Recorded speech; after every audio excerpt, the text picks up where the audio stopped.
السلام علیکم۔ تو کیسے ہیں آپ سب؟ امید کرتا ہوں سب خیر و عافیت سے ہوں گے۔ تو ناظرین، آج ہم حاضر ہیں نئی ویڈیو کے ساتھ۔ آج کی ویڈیو بہت ہی امپورٹنٹ ہونے والی ہے۔ آج کی ویڈیو میں میرے پاس آپ کے لیے ایک بہت ہی امپورٹنٹ نیوز ہے، تو آپ نے ویڈیو کو شروع سے اینڈ تک پورا دیکھنا ہے تاکہ آپ کو سب کچھ تفصیل سے سمجھ آ سکے۔ تو چلیں کرتے ہیں ویڈیو کو سٹارٹ۔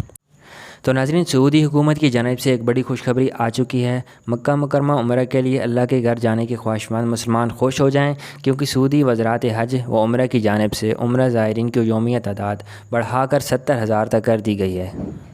ناظرین، حرمین شریفین انتظامیہ کی جانب سے روزانہ 70,000 عمرہ زائرین کے استقبال کی تیاری مکمل کر لی گئی ہے۔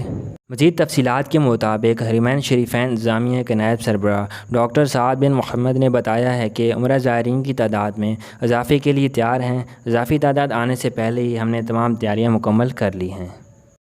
ناظرین، تمام ممالک سے آنے والے مسلمانوں کو عمرہ کی ادائیگی کے لیے بہترین سہولیات فراہم کی جائیں گی، جس کے لیے حرمین شریفین انتظامیہ نے ایک مکمل منصوبہ تیار کر لیا ہے، جو زائرین کے استقبال سے لے کر انہیں الوداع کہنے پر مشتمل ہے۔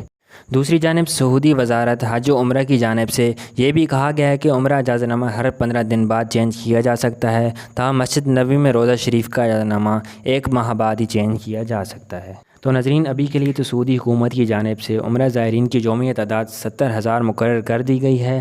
تو ناظرین، اگر آپ مزید تفصیلات عمرہ و حج کے بارے میں جاننا چاہتے ہیں تو سعودی حکومت نے ایک اپلیکیشن متعارف کرائی ہے جس کا نام ایتھمرنا ہے۔ آپ گوگل پلے اسٹور سے جا کے ادھر سے آسانی سے آپ اسے انسٹال کر سکتے ہیں۔ مزید آپ اپنے موبائل کی اسکرین پہ اس کی اسکرین شاٹ دیکھ سکتے ہیں، کچھ اس طرح کا لوگو ہے۔ تو اگر آپ مزید تفصیلات جاننا چاہتے ہیں تو آپ اسے اپنے موبائل میں انسٹال کریں اور وہاں سے تفصیلات جان سکتے ہیں۔ ناظرین، آج کی ویڈیو میں اتنا ہی۔ امید کرتا ہوں آپ کو کافی انفارمیشن ملی ہوگی۔ اس طرح کی مزید انفارمیٹیو ویڈیوز دیکھنے کے لیے ہمارے چینل کو سبسکرائب کریں اور بیل نوٹیفیکیشن کو آن کر دیں۔ تو ملتے ہیں نیکسٹ ویڈیو میں، تب تک کے لیے اپنا خیال رکھیے۔ اللہ حافظ۔